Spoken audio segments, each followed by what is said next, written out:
Voilà, chers compatriotes, peuple congolais, mboka ezo kende mabe, mboka ezo kende, mboka eza biente. On avait dit tout ça un peu vidéo, on a urgence, tout ça un peu direct, on a urgence pour que Tomeka ko interpeller bino, pour que ndeko moko esika zali ayeba rôle ni na ko sala na moment oyoyo mboka ekomi ko kende, na moment oyoyo mboka bakomi ko kata yango ndamu. Bandeko nanga, ça fait un moment, ça fait là exactement 8 mois depuis juste après le concert de Fali. Oto bandaki ko telema butu moi pona ko belela bandeko na biso to défendre mabele na biso Congolais moko esika zali to défendre mabele na biso to expliquer ki bino ke tribu na biso ezalaka lié na mabele. Il faut ba autochtone ba kolo mabele ba défendre mabele na bango. Ba tribu na biso zali lié na mabele na biso, il faut to défendre yango. Et que ça manakati ya mboka. Pendant plusieurs mois nous avons fait ce travail là parce que to yebaki ke to komba na situation où to komi na yango. Oh, pour une première fois na histoire ya mboka na biso Congo. Et dali Chilombo a pu permettre bakata une partie ya mboka. Ndeko na ngai na mboka tout to tamboli na mokili oyoyo. Eloko esalami na Congo actuellement esalama na mokili. Depuis babanda kosala ba découpage territorial na mokili. Nanu to monate territoire to commune moko ezala na plus de 3 territoires ezoza liés na yango. Batu o bavandaka par exemple na France parce que vandi ceux qui vendaka na 77 par exemple na Seine-et-Marne commune ya Melun et qu'on n'a jamais une partie à commune à Melun et à Essonne, une partie dans la Seine-et-Marne. Jamais. C'est soit tu es dans la carte à Essonne, soit tu es dans la carte à Seine-et-Marne.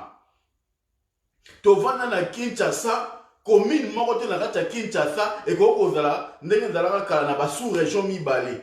Commune à Lemba, et dans la commune à Moamba, la sous-région Moamba, et dans la peine à la sous-région à Tchangu, tu es à Lukunga. Tout le monde a un monamité. Et tu vois comment na l'époque où Chilombo avait le pouvoir. Bandeko na ngai na histoire ya Congo oyoyo. Kobanda na entrée à AFDEL, tu sais ça bino butu moike Tshisekedi azalaka cofondateur ya AFDEL. Tu rappelles kabino ke olenga koitang baza ko proclamer victoire ya AFDEL. Olenga ko azalaki parmi Bato Azala qui permet à Laurent Désiré Kabila à l'époque parce qu'il représentait UDPS. Olenganko, il représentait l'UDPS et l'Union Sacrée. Tu vois comment on est sous plus loin. Moutou a accompagné RCD Goma. Tant que ça la 1+4, tant que ça la rébellion, collaboration, il y a eu des accords oyo, l'UDPS, la famille Tshisekedi avait signé avec le Rwanda. Pour que Tshisekedi alobake ba Rwandais ba frère na biso, pour que Tshisekedi asa la alliance na Rwanda, oh ba yebi ke na AFDEL bazalaki ba signaki ba accord ya Lomera, o ezalaki ya kokata est na biso une partie ndamba pesa ngo ba Rwandais. On a vu Moubake a représenté UDPS, a représenté Tshisekedi, c'était le représentant personnel de Tshisekedi. Nenge Olenganko azalaki le représentant personnel de Tshisekedi na AFDEL. Nenge Moubake azalaki le représentant personnel de Tshisekedi na RCD Goma.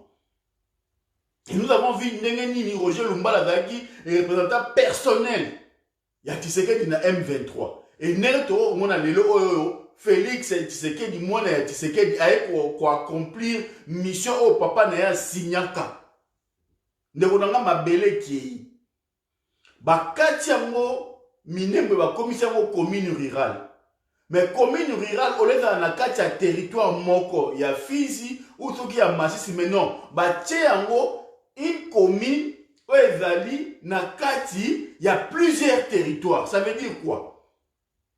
Ça veut dire que demain, Minembwe démarche dans Zali, il faut pas commissaire en province. Donc on va maintenant la commune dans l'étape à liboso.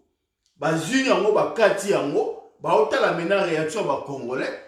Bon, tu réagir après bon monde to koma ba modifier to comme dans 27 provinces et Minembwe est comme 27e province. Sachant que c'est comme une province et qu'on a un gouvernement provincial nango et qu'on a une assemblée provinciale nango et qu'on a un sénateur na bango. Et après, on doit statut spécial. Donc, on va continuer malem, étape par étape. Et là, on va pouvoir pouvoir et outil au leka, mais Félix et Tshilombo a permettre un salama. Tshilombo a joué avion à Signon donnant sa kimia et na poto.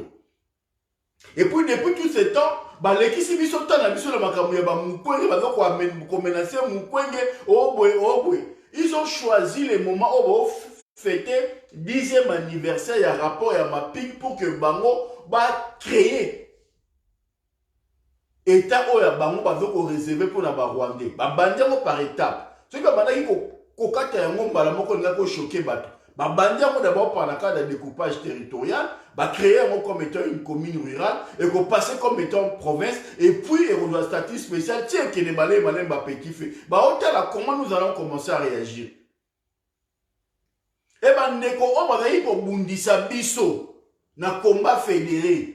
Lorsqu'on criait, on sait que la bandeko bazana na kin na kata Congo bo bundela mabele bo bundela ba tribu parce que nos tribus sont liées avec nos terres et nos terres sont liées avec nos tribus. Au cas qu'on défend le Congo sans que on a une appartenance tribale na terre mon na kata mboka na biso. Le même personne on va combattre qui biso. Lorsqu'on prêche na peuple congolais tellement parce que to yebaki bandeko na makambo e komi lelo. Situation où il y a Minembwe, nous, on savait, on avait vu venir, tout le monde est un mot. Ce n'est pas pour rien qu'on a fait le combat fédéré. Ce n'est pas pour rien qu'on a la tribu Téléma. Ce n'est pas pour rien qu'on a la Congo na Mangala Téléma parce que dans le moment où on a ça Congo et biso. Parce que Moutoua a la difficulté, on avait vu le danger. On a vu le danger dans l'Est, pas dans Swahili. On a vu aussi le pouvoir en place pour travailler avec une tribu pour sacrifier Est et Nabiso pour Swahili. Et nous, on a compris cela.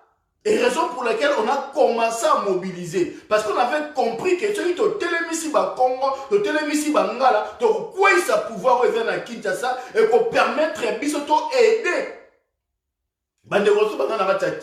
Le discours lorsqu'on parle sur des noms, il y a un groupe ethnique, il y a un tribu, et ça peut prêcher le tribalisme. C'est parce que nous devons responsabiliser la tribu, le groupe ethnique, qu'on a fait le Congo Zala. Parce que beaucoup ont fait croire au soit est que bon défendre ma belle la parce que bon appartenir à la tribu tel. Bon défendre les gars à Congo. Et bango na mutu na bango. Le rôle bino bo intikaki bango ke Congo eza moko Congo eza na ba tribu tout ba congolais ba c'est la bino bo mener ba action pour que ne ko aider bango na Minembwe bolo ba bota ba action bolo na Facebook. Parce que lorsque nous on responsabilise le peuple, lorsqu'on permet au peuple d'autonomie à défendre ce qu'on inculquer bango ba valeur, il y a qu'on défendre il y a patriotisme, bino bo traiter biso ba tribaliste. Ma belle yango ekataminda ndamba morcelé yango. Ce que yo on va expliquer ba congolais que toza ba congolais organise-toi tiens mongo banda bitumba na Minembwe pour te récupérer ma belle.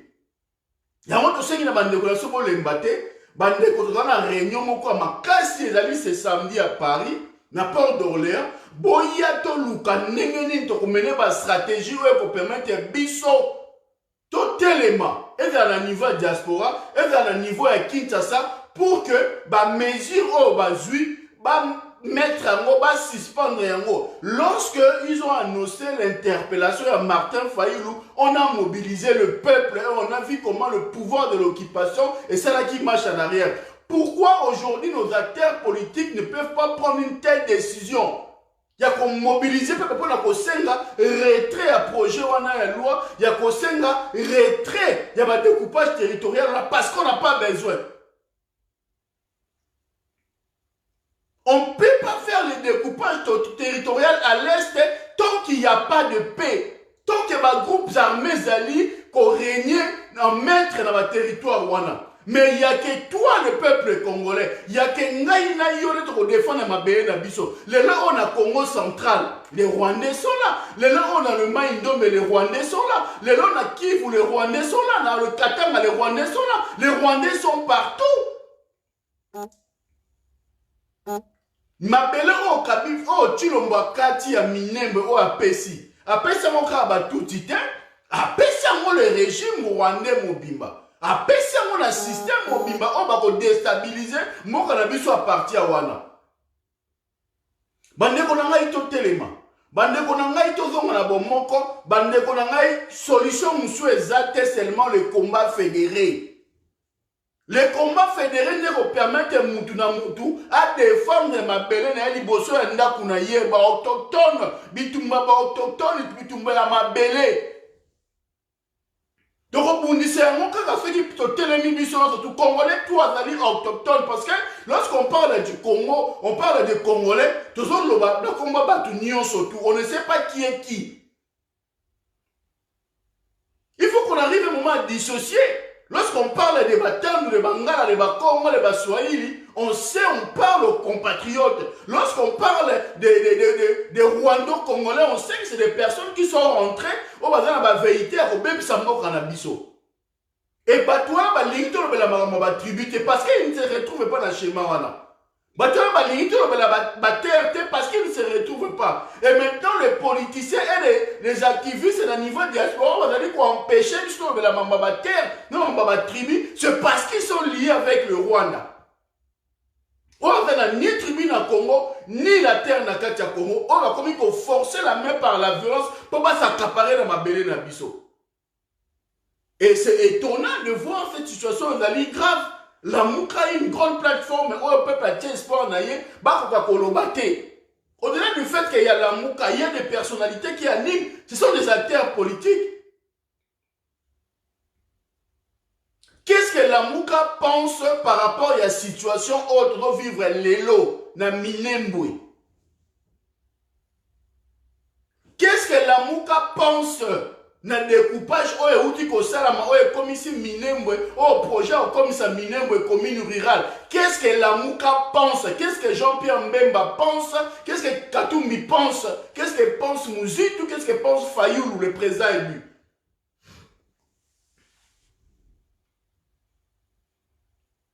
Tout le monde a besoin de réaction à Bino. Tout le monde a besoin de Bino pour intervenir dans le débat.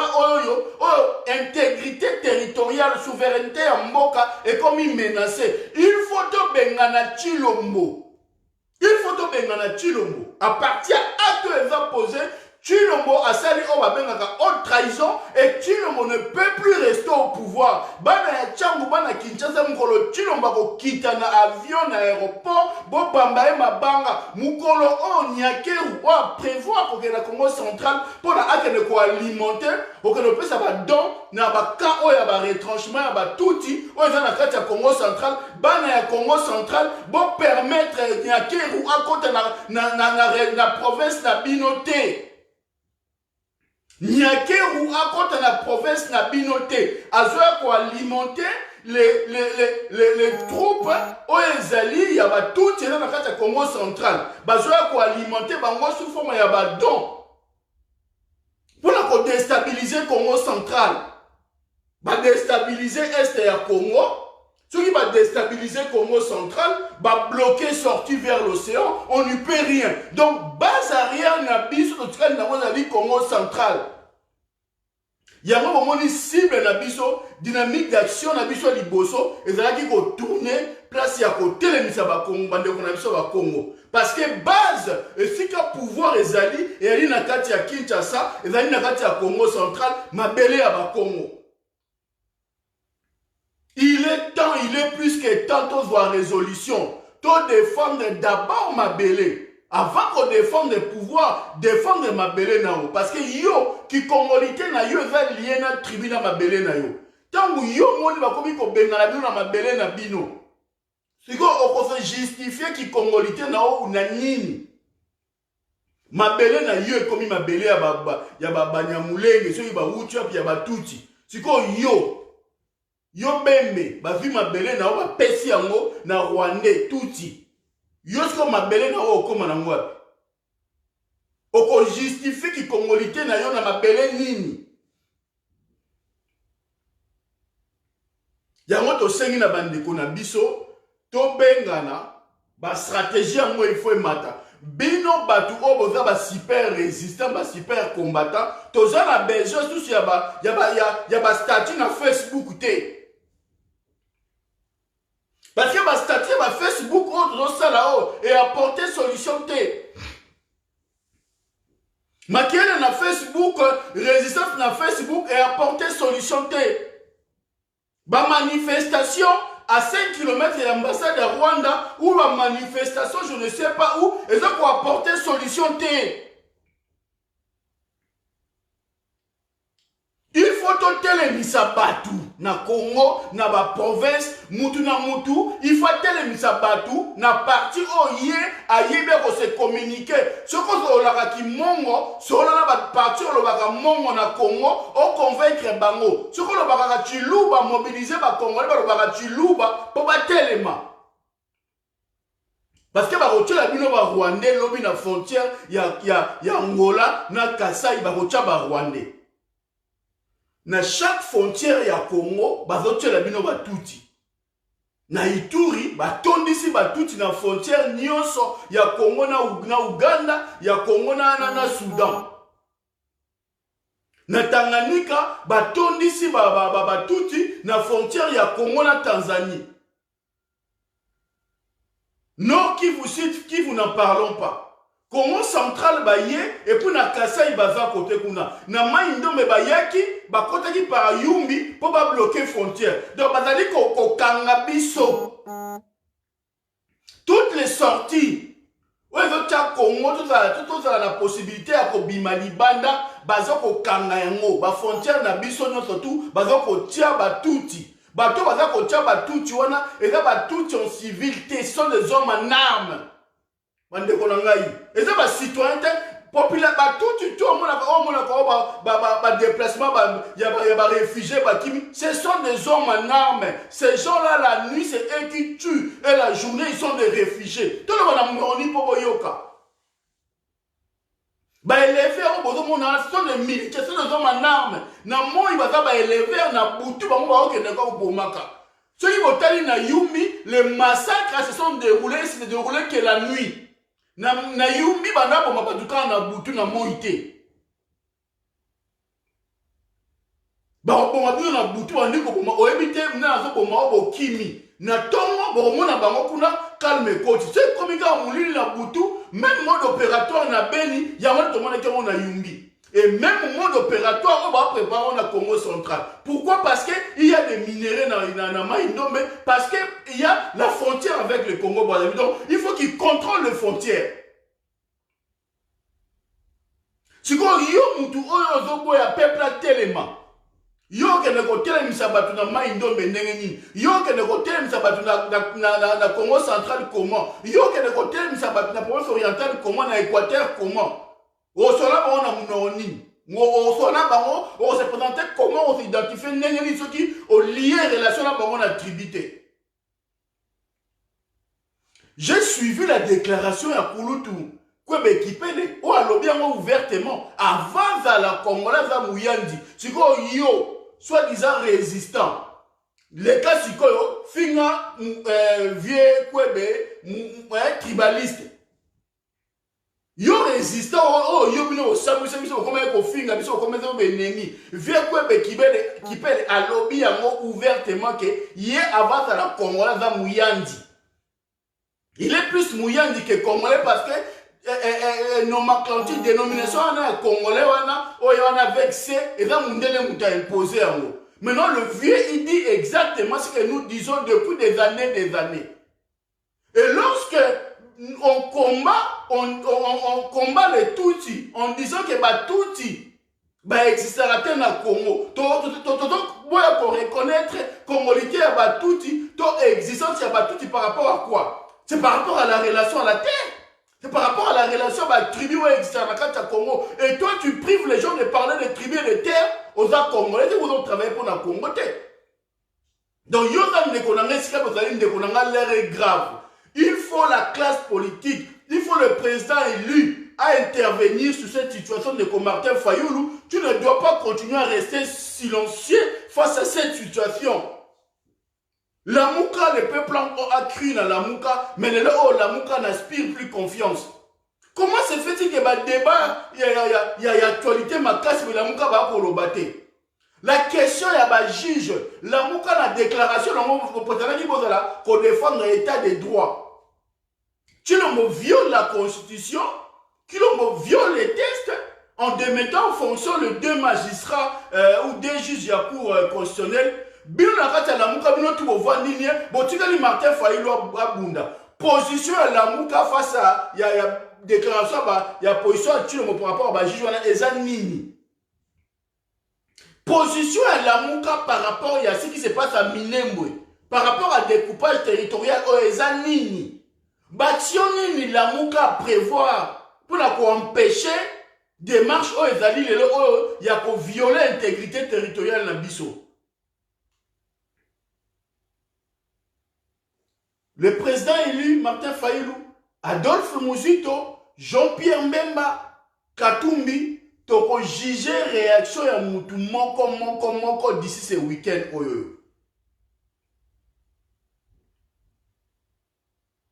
Le Martin Fayoulou, il doit normalement incarner la coordination à la Mouka. Donc c'est l'incarnation, coordination à la Mouka et à Martin Fayoulou. Et dans la coordination, il y a symbolique. Non. On fait une coordination d'action. On fait une coordination où il faut tirer peuple mort en abysso et bimana balkanisation. On fait un coordonnateur où il permettre à ce que l'intégrité territoriale, la souveraineté à Congo va la respecter. Comment se fait-il qu'un ambassadeur comme ça, qui peut se déplacer comme ça, ambassadeur des États-Unis en mer, à Kinshasa, il se permet d'aller en province comme s'il était chez lui, à ça Oya Lingi, dans des groupes armés, avec des hommes en armes, parce que quand on a une photo pour signifier quoi à la face du monde? Est-ce que le peuple congolais doit-on continuer à consommer cela? Il y a quoi accepter ambassadeur, il y a États-Unis à agir de la sorte? Est-ce qu'un Congolais, un ambassadeur congolais aux États-Unis, dans un pays occidental, a quoi agir de la sorte?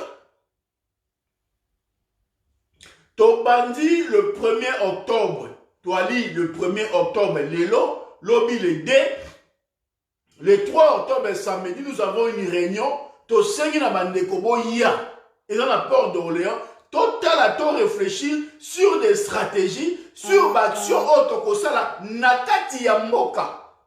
Parce que notre priorité, les Lozali, il y a organisé une manifestation dans la diaspora. Oui, c'est bien, il faut manifester dans le niveau de la diaspora, mettre aussi la pression. Mais ceux qui n'ont quitté ça, les matins, ma belle au Kenya, ma belle ndamu. Et puis chaque autochtone, yo oza na tribu na yo oza na mabele na bino oza lié na tribu na bino bo défendre yango bandeko boza na kati ya Congo central nyake wazali koya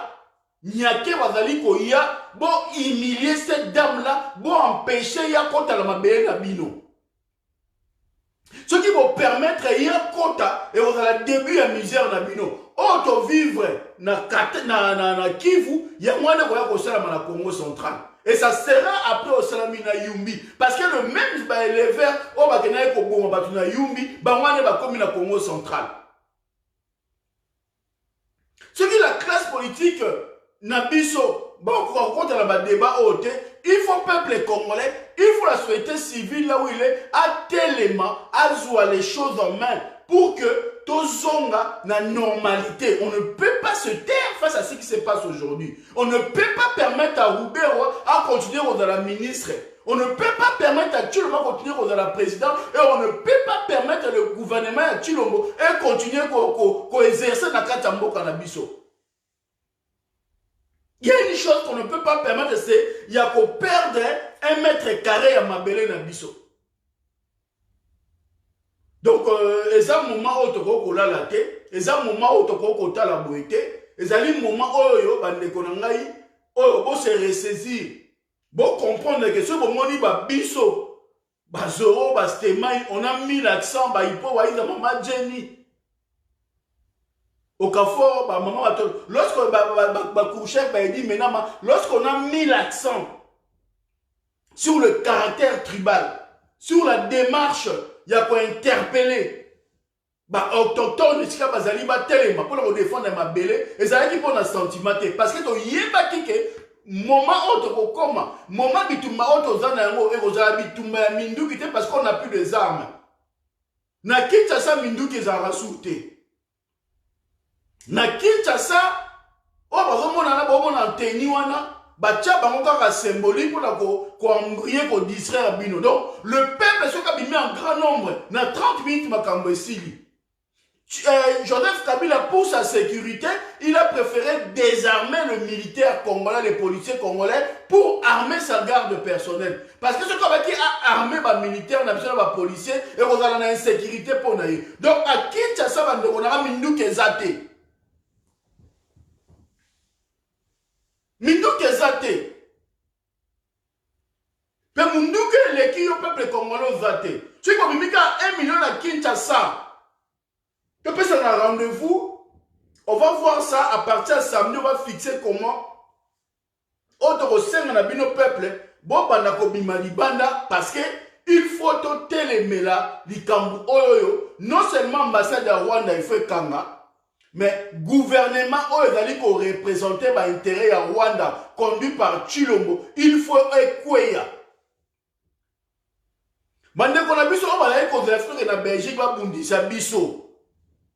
Soit disant que tu as Chilombo, mais Chilombo est là-bas en Belgique. Non, tu as qui moutou moi qui est Luka Chilombo. Non, tu as qui moutou moi qui est réunion ya Chilombo, tu as rendez-vous à Chilombo dans l'hôpital pour qu'il y ait panza. Tu as qui moutou moi au salaire. Tu vois, on a pas nani. Chilombo depuis le 28 est à Bruxelles. Moutou moi au mettre la personne isolée Chilombo. Moutima azolo bate bagena ko sala sul lumelu menanda kwa Chilombo na mosi na nyakeu. Moutima azolo bate na biso li solo teke to ya to zela ke na kwe poto ke to bundisa e moutima ko sala moté. Bo sala moté pour ani. On veut que les gens nous donnent des réponses. Pourquoi bozo ke ko benga na Chilombo? Boyebi ndako Chilombo sombi na Bruxelles, boyebi ndako Chilombo za ko lala, boyebi hôpital Chilombo za ko kende pour Bruxelles est tellement mukeke, ce ko bimi na gauche na droite ba monio. Na Belgique là, Bruxelles est na 10 000 hôpital té. Tout le monde a bandé qu'on a biso par rapport à l'occupation, par rapport à le fait que Chilombo a signé ordonnance à Kokata Est, Kokata Minembo, Kopesa Mona Rwanda, à travers la radio à Bruxelles, bandé qu'on a biso à Bruxelles, qui est le côté de la Chilombo. Au lieu, bandé qu'on a biso wana, ba bundisaka, bato bazali ko bundisa occupant. Parce que ceux qui battent mieux, c'est pas un qui le pas. Ceux qui battent nous va empêcher qu'il message n'a bisoté. Ceux qui battent nous va créer une diversion lorsqu'on dénonçait, lorsqu'on mobilisait le peuple autochtone, va tellement pour défendre ma belle, n'a miné mon koyate. Ce qui mine me quoi c'est parce que lorsque tu dois prêcher le peuple tellement, le peuple autochtone qui est au bout de la ma belle naïe. Tout défendre ma belle est lié dans ma tribu Nabiso. Il y a eu un groupe de gens au Baye Balobi que non, bon défendre ma belle, bon défendre ma tribu. Or pour nous c'était un moyen pour tout se démarquer dans ma touti. C'était un moyen pour tout se démarquer dans ma ennemi, tout se démarquer dans ma tout. On va continuer à montrer Nabiso, bazana ma belle, il va s'approprier dans ma belle Nabiso. Bande qu'on a biso va combattre biso. Si qu'on Chilombo. Oyo a signé ordonnance. Oyo a pesi ma belé à Congo na batuti. Avant à Bruxelles. Na mwasi na ye. Chilombo oyo a kati beni a pesi yango. Avant à Bruxelles. Bande konanga ya beni. Bande konanga ya Kivu. Bobunda kabolela ka mingi. Bosa belé na Bruxelles. Bosala ba manifestation na bino et belé bino moko. Lorsqu'on vous invite dans nos manifestations, boyaka rarement. La personne qui a signé l'ordonnance portant création ya commune rurale ya Minembwe, monsieur wana Chilombo azana Bruxelles. Toyoka bino bosala manifestation liboso ya ndaku na ye.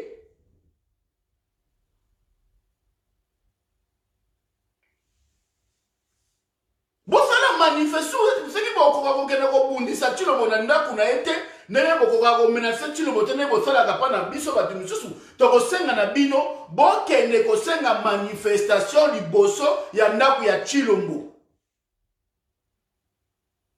Parce que dans les hommes, il y a aussi la thé. Na poto awa wa Chilombo la faut qu'on défie biso. To yo kabino lobby ke bosenga ki manifestation liboso anda kwa Chilombo.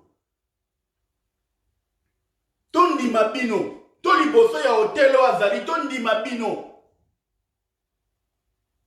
Mama masawa na États-Unis to ebi ke yo moko bundaka na makambango yo za na kati to na combat fédéré to ko soutenir démarche nyonso o bino bandeko ya Kivu parce que vous êtes concernés d'abord bino au-delà du fait que nous avons tout bas congolais mais nous avons l'appartenance ya ma terre na ena tribu na ye po bino mama masawa avant bozala ba congolais boza d'abord ba bashi na ba Christian Mirindi na ba vie na ngai metereti ya muli bino bosa d'abord ba bashi organisation ni bino ba bashi bo prévoir pour que biso bande ko na bino ya ko apporter soutien na biso na bitumba wana soki ba congolais nyoso bazali ko ko défendre cause na bino te bino d'abord ba kolo mabele bo telema et nous autres to ya soutenir bino après. Parce que souffrance vous allez vivre actuellement dans Minembwe. Vous allez vivre un mot 2 fois plus que Bisso. Nous devons vivre un mot parce que nous sommes dans un état-nation. Congo. Mais Bino devons vivre un mot parce que physiquement, vous avez toute une histoire, vous avez vos parents pour vous vivre Kuna. Donc il faut que vous ayez la capacité de porter l'action. Et puis nous, on va mobiliser. Et nous avons la capacité de mobiliser. Nous avons la capacité de repeler sa moto. Mais de repeler sa moto, oh, bisona bino, bon, quel est pour conduire flambeau. Parce que ceux qui bino, autochtones, ceux qui bino, colon, mabele, kivusien, bon, réagir, bon, venditer, ça veut dire, vous êtes d'accord à ce que mabele, on est kende. Là, en ce moment, nous, on ne pourra rien faire. Il faut bino, bon, tellement. Parce que c'est d'abord la terre de vos ancêtres, c'est d'abord la terre Nabino. Ce qui bino bande qu'on a besoin à Kivu bo télémité, ce qui bino ba bashi, bino ba ulufuye bo télémité, bino ba bembe bo télémité. Qu'est-ce que nous autres bangala ba Congo baluba tokoya ko sala parce que d'abord les hommes appelés Nabino, c'est d'abord votre appartenance à la nation congolaise. C'est parce que vous êtes liés avec le Congo, l'unité qu'on appartenir à la Congolité, la Congo la Bino, et c'est lié à ma wana. Botika ma wana, bino faut même ma flambeau wana, et nous viendrons en force d'appui. Ceux qui résistance sur les réseaux sociaux n'arrivent pas à mobiliser les gens. Bino ba kivusien o boza na kati ya Belgique bo na ba lobbying na bino bo yebi place ni tulo bazali ko vanda bo organiser sitting, bo organiser des manifestations pour dénoncer l'ordonnance a signé, on a créé dans mon Minembwe. Et c'est comme ça qu'il y aura des actions. Et simultanément, ceux qui viennent au salut une démarche dans Chilombo, biso de quoi emboîter le pas et puis de ressaisir l'ambassade nous simultanément.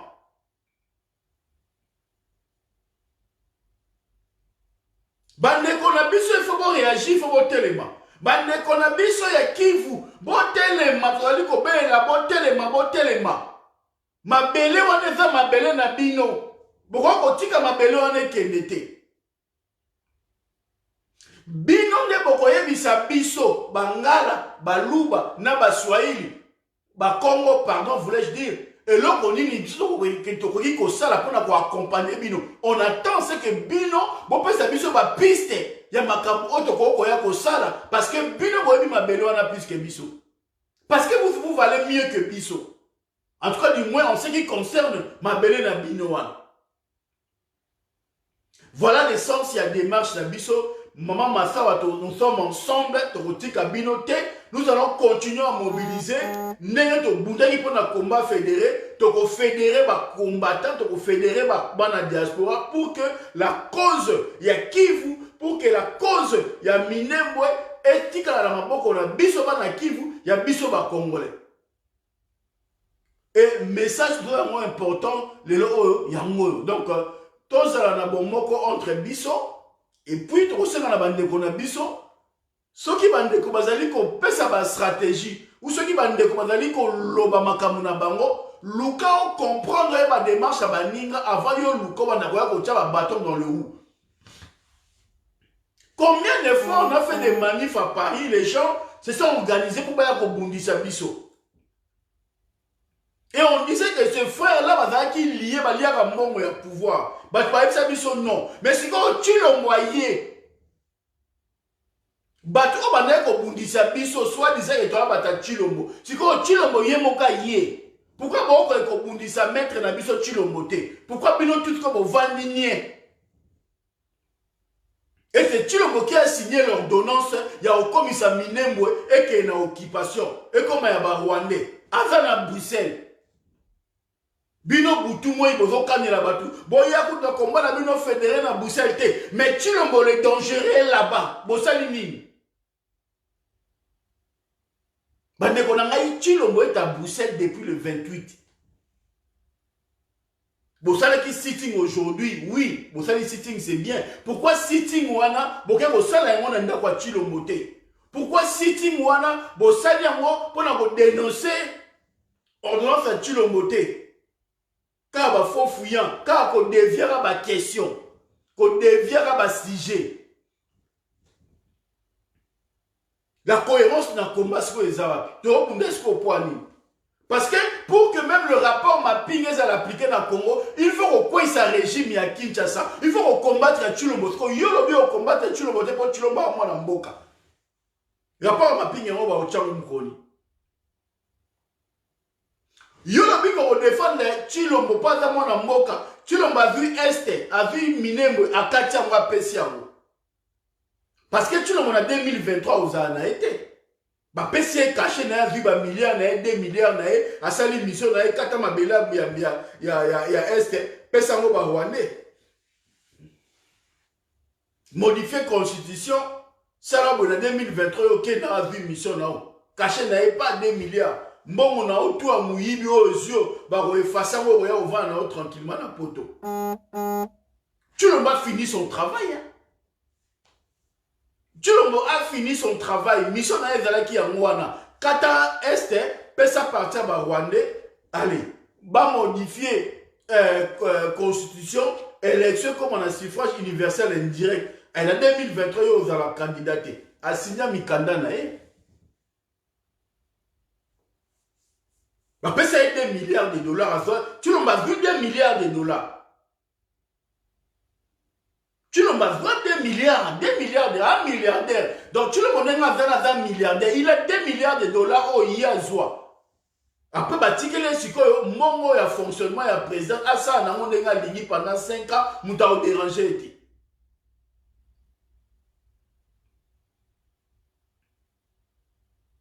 Nous avons dérangé. Si on continue à observer les choses comme ça, on continuera à bundisa bandeko.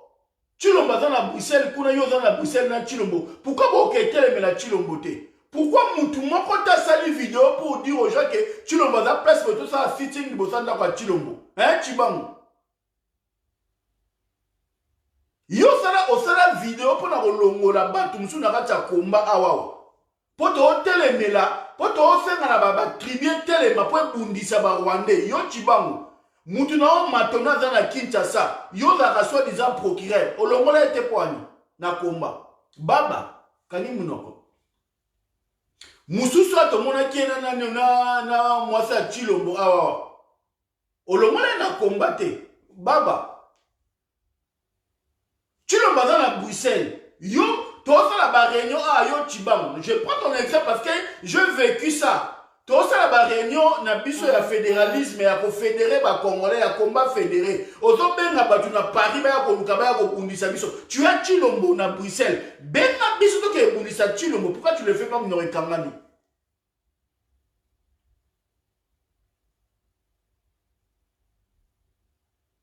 ba sitting tout au bozo sala oyoyo et là endormissement nous sommes ça mais dans endormissement voilà ça fait plepongi le vrai danger où les alliés qui a rebondi ça tu l'omba quoi ya tu l'omba quoi ya bon d'Israël biso na makambu ya ezangatina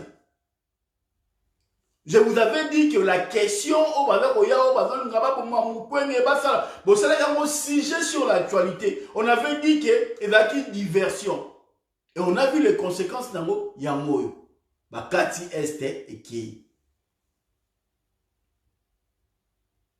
bakati kei yo commune mobimba wafi na kati 3 territoires au monde en wapi boso mona ke bozo kabola ba quartier mo na 2 communes au mona mokili salama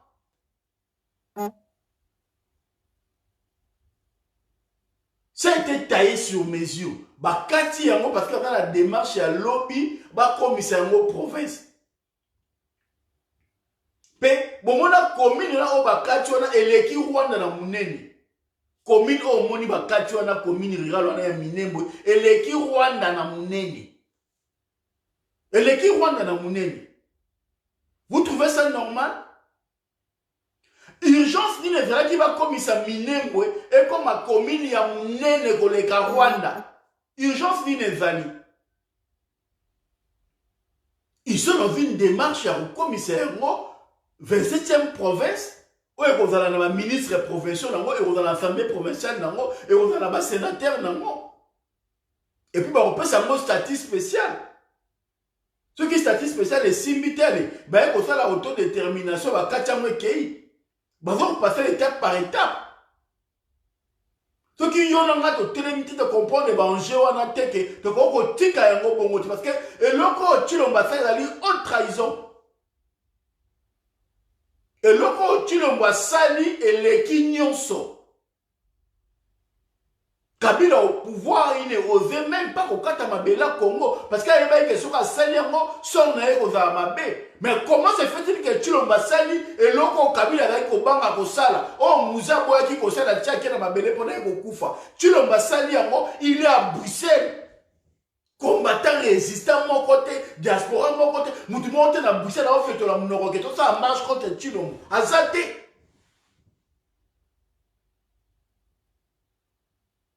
Tu comprends bundisa ka batu na réseaux sociaux, bozo bundisa ka batu poani. Pourquoi vous bundisa ka batu o baloba en vérité? Pourquoi vous bundisa ka batu? Maintenant Chilombo est là-bas, montrez que vous êtes plus fort. Organisez des actions. Allez détruire sa maison, allez casser là où il est, allez brûler, mettez le feu sur la mine.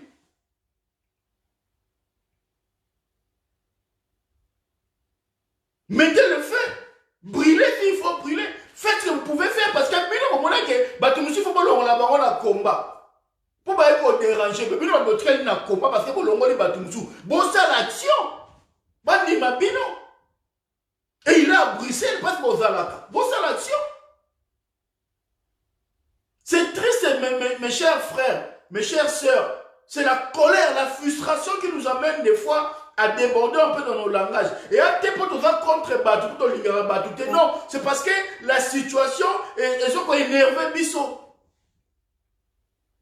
On a une grande plateforme politique, la Mouka, la Mouka, comment individualité. Il faut que Martin Fayulu doit intervenir tout seul sur tous les sujets. Alors même à Moussa Nezanine. Katumbi Moussa Nezanine. Mouzito Oza jusqu'à preuve du contraire, coordonnateur à la Mouka. Pourquoi depuis silence pour Mounozo Lobaté? À part Martin Fayulu qui parle et qui prend les initiatives, et dans la contre-courant, dans l'état d'esprit, même dans Katumbi. Il faut que le Makamne les alliés. Tous on a besoin tout le monde a communiqué à Lamuka et fixer ba cap, ba objectif na bango, oh ba mener à Bitumba na période oh til le 31 décembre parce qu'on ne peut pas continuer à vivre comme ça. Bon, est-ce qu'on Lamuka poani?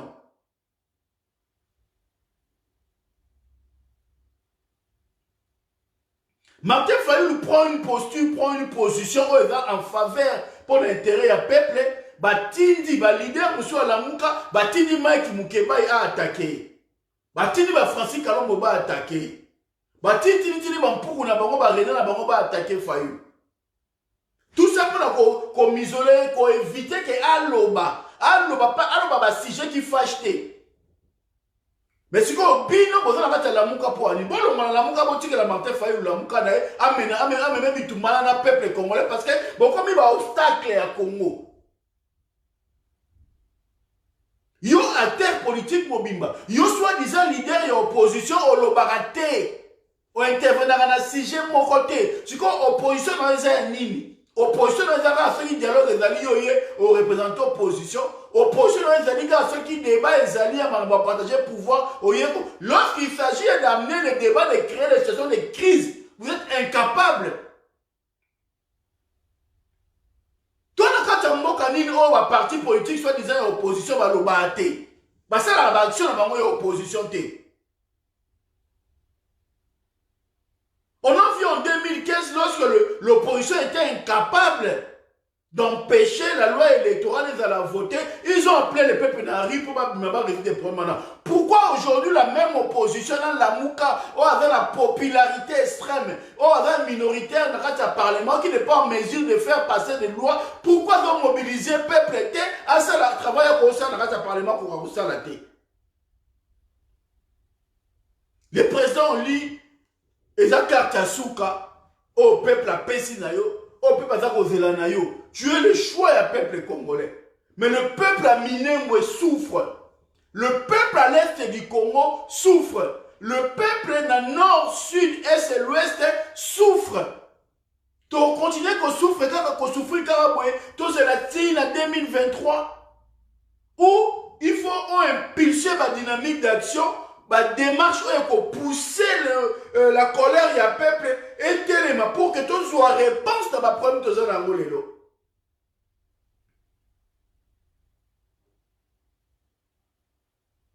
Oui, on sait qu'il y a des acharnements politico-juridiques ou judiciaires panayo. Ceux qui ont réagi, même au mandat. Ceux qui ont sali, parce que tu déranges. Tu déranges tes frères dans la Mouka, tu déranges aussi le pouvoir dans le travail pour un ennemi. Mais tu as le peuple, ton combat est juste. Mais que c'est TRT. Que c'est TRT, continue Koloba. Et on a besoin de réaction à chaque fois sur des sujets où ils ont pour la Mboka. Ça rassure le peuple que yo zanaye. Ça rassure le peuple que yo za toujours. Quand tout le monde est la 2023, pour la élection. Même c'est la 2023, pour la élection. Mais maintenant, là, le peuple, là, on va souffrir. Même quand tout le monde est là, Mouzi, tu as dit coordonnateur à la Mouka, personne ne t'empêche, en tant que coordonnateur à la Mouka, organiser l'action. Personne ne t'empêche. Il y a une feuille de route, la Mouka à Salaka. Lorsque vous créez qui a un transformateur, vous faites une mutation de Salamaki. Qu'on respecte la constitution, qu'on respecte l'intégrité territoriale de Mboka, qu'on respecte l'état de droit. Donc le silence sur la Mouka va dans et elle dit silence sur la c'est que vous respectez l'état de droit et va respecter le Congo. Il n'y a pas violation à Mibeko, que tout va bien, tout se passe bien, il n'y a rien à faire, vous pensez? Je ne pense pas. Et pourquoi quand Martin Fayulu s'exprime, quand ça ne va pas, pourquoi Binomo comme il s'est un problème dans la Mouka? Parce qu'aujourd'hui, personne n'arrive à expliquer au peuple congolais pourquoi passation il fallait ça entre Mouzitou, Martin Fayulu, la coordination à la Mouka et Salamité. Pourquoi? Parce que voilà, d'accord, tu es sur communiqué final. Attends, c'est quoi la divergence? C'est quoi la divergence?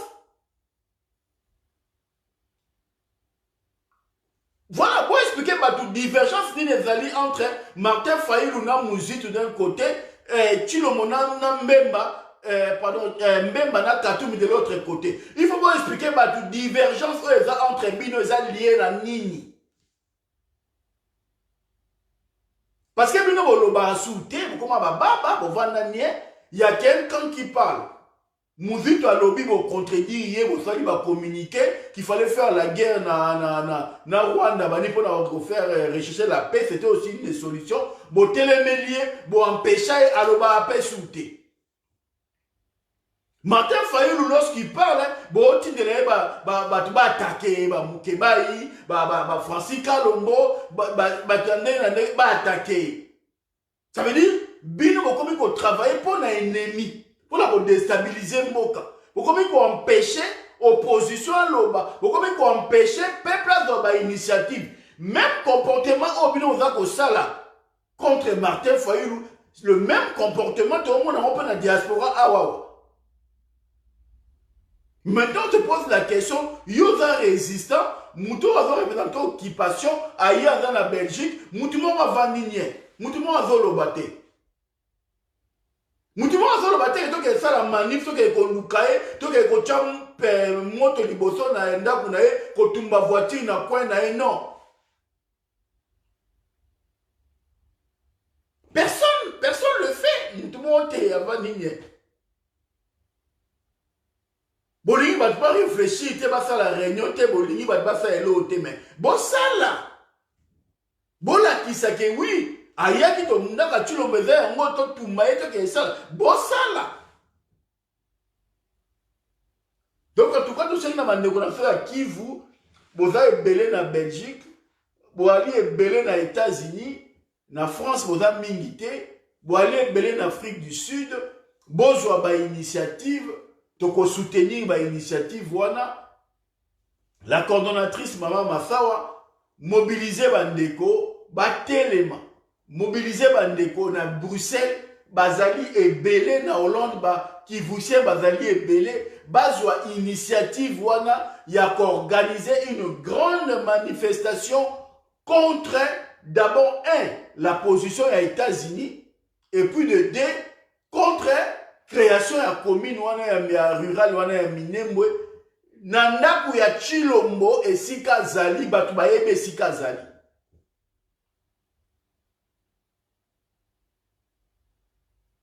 Ceux qui vont annoncer ba événement wana, nous allons mobiliser du monde, nous allons faire des déplacements. Parce que nous avons dit ezali bitumba ya mabele, ezali bitumba ya kikongolité, et chaque congolité est lié na tribu na la terre. Donc terre au bazo contre les terre na bino ba Kivusien. Au-delà du fait que dans la terre il y a ba congolais tout, mais c'est d'abord votre terre. Parce que dans l'époque ba grands-parents na ba parents na biso, ceux ko kufi na Kinshasa, ba nozo ke bemena na mboka. Et siko utaki. Il y a eu une époque aussi, dans le niveau pour tout ce qui nous a koufi, et bien maison à la mboka. Mais maintenant, comment l'inverse? Nous avons un Congolais à la poto qui est Kinshasa koufi, et bien maison à la poto. On ne va pas qu'on a un Congo, et bien mes avions ils ont une poto. Ça veut dire désintéressement comme nous avons un mboka à la biso. Ce qui nous a commis au bout ya mzoto na ye, ba kunda ngona mabele na ye, ba kunda ngona libana na mboka bapaya. C'est que mutola ça perd de sens na bolingo ya mabele na ye. Alors bato baza sur place pour na bolingo ya mabele wana, to lingisa peuple mabele na ye. On doit faire ce travail ya ko lingisa peuple mabele na ye o eza lié na tribu na histoire na ye. Parce que ce qui nous a commis au sein de bembe na ye zo euta a kufi na Congo mais bembe na zonga. Na poto. On a mutu a la nationalité te. Mais a préféré qu'à mboka ne bemena ezonga. Et à kovanda na ngo en paix na mboka papaya. Ke vanda na mabele oyo lobby ba koya ko boto la yango lobby ba mort ba koko ba kufa wana ba mikwa wana oya ba koko na biso na tuana ba kolongola yango ba buaki yango ba tumbi yango trace na bango ici. Et ça fait mal au cœur. Et lorsque les gens réfléchissent comme ça, il faut comprendre bango. Na France, ba cimetière na bango, bien que bato bakufaka mingi te, mais ba cimetière na bango wana eza ba cimetière ya histoire ke na Père Lachaise okomona. Ke na Père Lachaise okomona ngo. Cimetière mais comment on dit ce qui musée moko ce qui neni ba comment ko uta misika ba voyage ba ya kotala bateau ba sala histoire ya France. Bateau ba comment histoire ya France, bateau ba leka kene na Père Lachaise okomona ba grand nyonso ya monde o ba marquer histoire française bazali. Mais na Congo yo ebité ce qui m'a bé non ba oya boto la ngo lobby esika ba kundaki ba koko na ba boto le ba pesa ngo ba Rwandais. Parce que ba Rwandais ba banda ko poussa na malé mamba ba ndaki na ngomba ya mulenge mais lelo o ba koti na kata mokili. Demain, ils vont avancer, jusqu'à ce que en petits morceaux. Pourquoi? Parce que ngana yo to yebi origine na biso te. Bazali ko longola biso sans ya origine na biso. Bazali ko longola yo sans ya kolinga kongo ya tribu oyo sala ke yo ozala congolais. Mais ba olongolisa yo balingi yo lo bakute koza muluba, oza mukongo, oza muswahili wa mungala balingi te. Balingi yo lo baka koza congolais. Balingi yo lo bakute ke nongana nazaka mungala, o nazaka musakata, o nazaka libinza, o nazaka kambunja, balingi yo lo bango te. So lo biango groupe bandi ko attaquer au point yo lo bake, yo za mungala, yo bakongo fuba sangana, bakomi ko attaquer balingi yo lo bate. Balingi yo lo baka koza congolais tout coup. Et c'est ça le résultat. Lorsque yo va comme quoi empêcher ou affirmer identité na yo sala que yo za congolais et ça donne ça. Les Rwandais ba kati mabele bazui parce que bino tout ba congolais. Or ceux qui ont de la paternité na biso ba congolité na biso ta lié na mabele na terre na biso. Ba retour na yo za congolais ya wapi. Nga naza congolais à place boye mabele na ngai boye comme ma famille na ngai ah oui to yebi lelo siko ba mushi ba bembe o ba botoli bango mabele on ekomi ya batuti ba bembe sikoyo ki congolité na bango ba ko justifier ngo koma na mabele ni ça veut dire ba bembe ba koma batuti lobi. C'est-à-dire que les gens qui ont tout dit, les Congolais, les gens qui dominé, na mabele oya bango comme dominé par Batouti, lobby ba comme ma minorité na kati mabele na bango.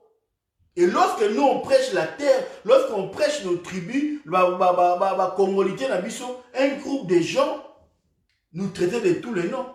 Et voilà les conséquences. Et les gens qui nous traitent de tous les noms, tout le monde a cassé la bino. Bon là, c'est que vous avez Congolais maintenant. Parce que bino, on a la tribité. On a la terre.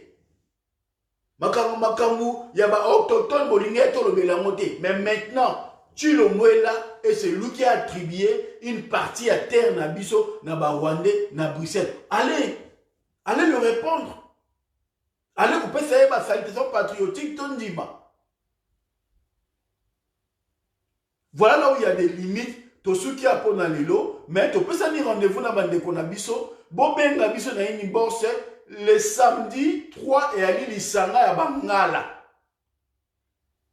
Bande konangai sur le 26 province autozana yango, bangala auto benga ba anamongo occupe 13 provinces. Sur le 26 provinces autozana yango, Congo occupe 4 provinces. Ceux qui sont ici, 13 ya Bangala, na 4 ya Congo, tout comme na pratiquement 17 provinces. Sur le 26 provinces au Tozanaïmo.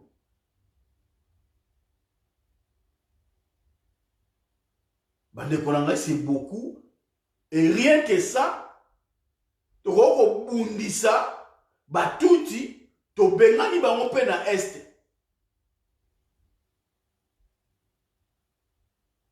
To bengani bango pe na este.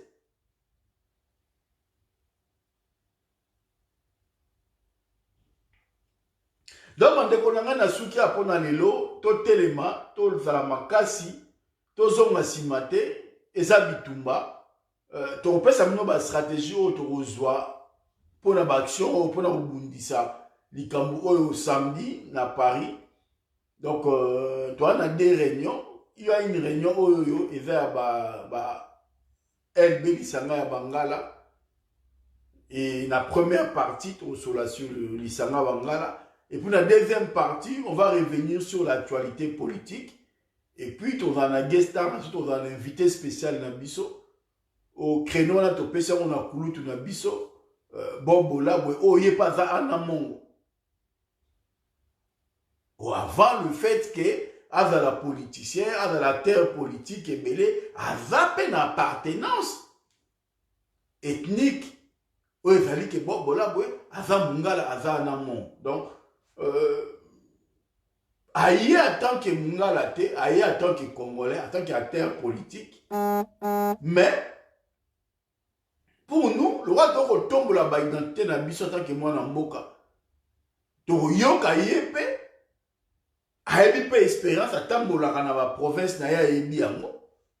To so la pe na nenga mboka pour que, au-delà de tout ce qu'on peut faire comme étant le bien à Congo, mais tout à peine en capacité, on a il y a qu'on expliquer peu des marches dans biso dans la terre politique parce que lui il est à Kinshasa, ça qui 11 mois dans Kinshasa, aïe à Kozonga, mais le col aïe, donc ben il s'est une réunion dans biso, il y a Anamongo, il y a l'Ifanga Bangala, aïoka de lui-même comment nous travaillons, et à transmettre message na biso, à transmettre mode na biso, à travailler pe na Kinshasa. Et puis, on parlera bien évidemment aussi de la politique, on lui posera aussi des questions par rapport à expliquer biso divergence ni dans la carte à Lamuka. Pourquoi aujourd'hui dans Lamuka, toi na Martin Fayulu qui hausse les tons qui parle et on a des Katumbi au Bakanga mais on a comment baba. Mais il y a un bâton dans le groupe pour que Martin Fayulu ne parle pas. Ce sont des questions qu'on poser et puis on va réfléchir sur la démarche et à mettre en place une coordination de la diaspora pour les actions citoyennes parce que nous avons besoin de ça. Parce qu'on ne peut pas laisser Kinshasa seul, les Congolais seuls, les acteurs politiques seuls, les acteurs sociaux seuls de travailler pour la solution en Boka. Nous, la diaspora, il faut dans la coordination pour permettre de contribuer financièrement, de contribuer matériellement pour que ensemble on doit solution. Donc voilà un peu l'essence directe de l'OR et pousse donc merci Nabande Konyo sur Balandingai. Merci de communiquer à la prochaine. Voilà, Ingeta, ciao.